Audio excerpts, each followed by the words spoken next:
Chapter 27. Alana Dale's Wedding. "Let us take a walk through the forest," suggested Robin one quiet summer evening. "You have more energy than 6 men put together," laughed Maid Marian as she finished the last patch on one of the outlaw's suits. Together they walked through the greenwood, drinking in the sounds and scents of the forest, which shone green and gold in the evening sunlight. "It's good to be alive on an evening like this," said Maid Marian happily. "Hark!" cried Robin suddenly. "It sounds as if someone in the forest agrees with you." From a short distance ahead came the musical sound of a well-trained baritone voice, singing a gay ballad of the day. There seemed to be a hush over the woodland while the voice sang out, as if the animals and birds were listening enraptured. Robin and Marian walked in the direction of the merry tones. They crossed the border of beech trees that formed the line of a clearing in the forest. Walking gaily along on the other side of the open space was a young man. He had a stick in his hand, which at every pause in his song he would swish merrily through the air. Robin pulled Marian back behind a tree as the young man half turned, but he had not seen them, and he walked carelessly onward to vanish a moment later into the belt of trees. "There is a happy young man for you," cried Robin, "one without a care in the world." They wandered off in a different direction and took a roundabout route back to the camp. A week later the two were walking again in the same direction when they saw once more the merry youth, whose song rang through the forest. Now, however, he was lying full length on the grass, silent and sad. Only his bright orange eyes betrayed him to Robin and Marian as they wandered into the clearing. "Perhaps he knows no more songs," whispered Robin, glancing at him. "There's something strangely sorrowful about him," replied Maid Marian. Robin and Marian walked towards the youth. At the sound of their footsteps he sprang up, eyeing them with suspicion. "What do you want?" he demanded. "We want nothing," returned Robin.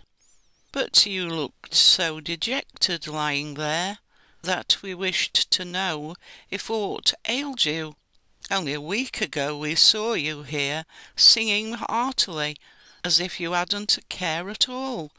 Yet today it would seem that all the troubles of the world has fallen upon your shoulders." "If you want to know," said the youth, none too politely, "there is woe enough in my heart." "Can we help you?" "No, there is no one who can help me." Then, as if repenting of his manner, he went on, "A week ago I was going to marry a very beautiful maiden. Helen is her name. We were planning to be married soon. The world was indeed a gay and happy place. Then this morning came the dreadful news that tomorrow Ellen must marry a Norman baron." "And is the Lady Ellen in love with the baron?" asked Maid Marian in her practical way. "Madam, she is as heartbroken as I." "I don't understand," put in Robin. "Tell us more of this, young man. First, what is your name?" "Men call me Alana Dale," answered the youth. "And why is the Lady Ellen going to marry the baron?" "Her father has fallen on hard times," explained Alana Dale. "The Norman baron is rich, and he has offered a large sum of money if Ellen's father will give him his daughter's hand. And so poor Ellen will be married to this baron just because the father is in need of money," exclaimed Maid Marian. "It is a shameful bargain." "Where is the wedding to take place?" asked Robin. "At the Abbey near Nottingham." "Robin," pleaded Maid Marian, "we must help this young man. We can't let two young people in love be parted to please the whim of an autocratic Norman. We must act." "We will," said Robin.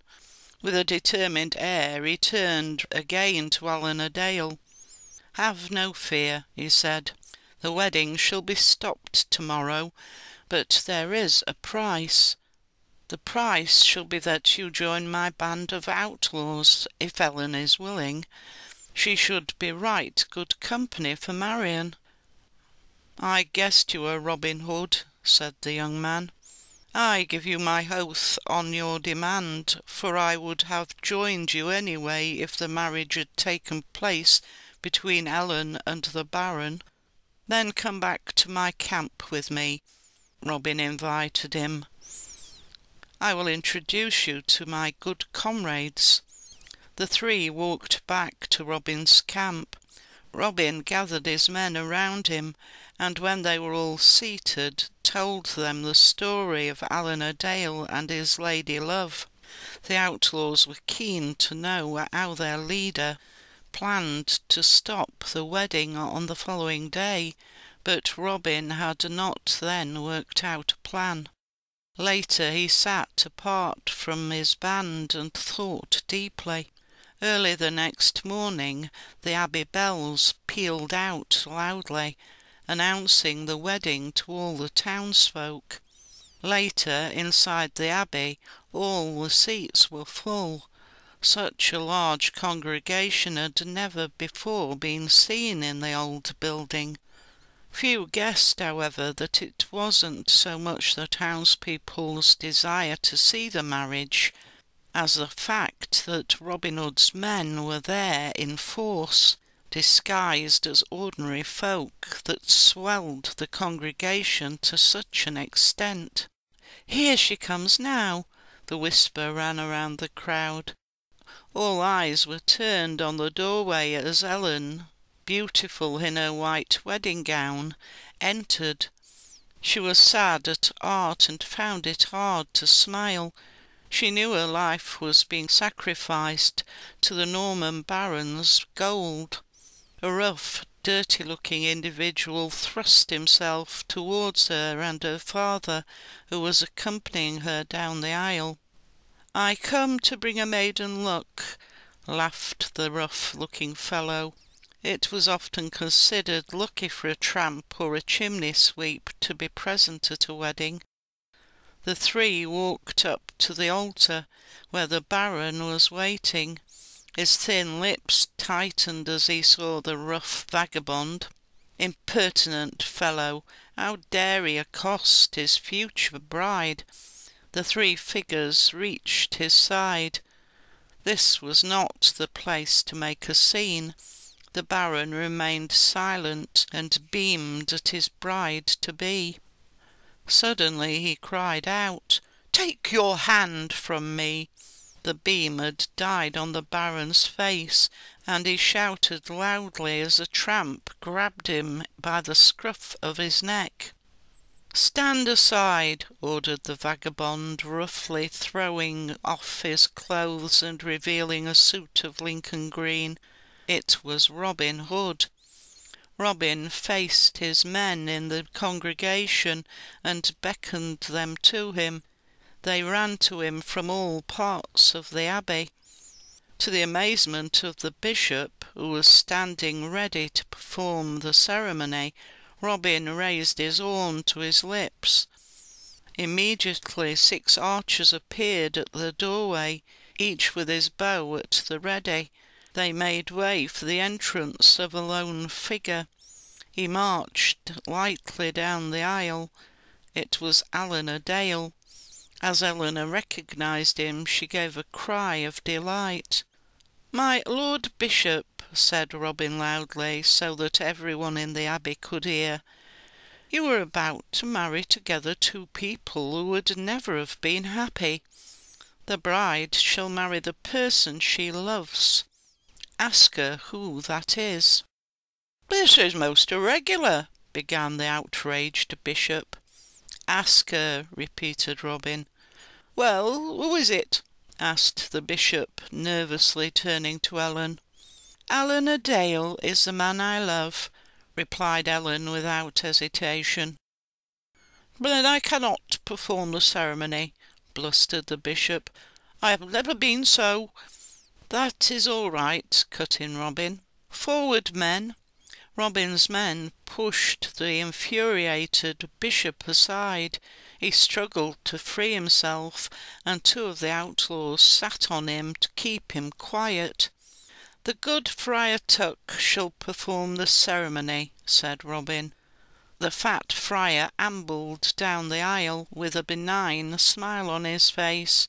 He smiled at Robin, smiled at the bishop, who was red in the face at the indignity of being sat on, and turned to the two lovers standing before him.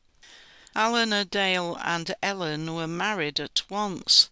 They embraced each other in happy contentment as they became man and wife. What had looked like being a tragedy ended happily after all. End of chapter 27.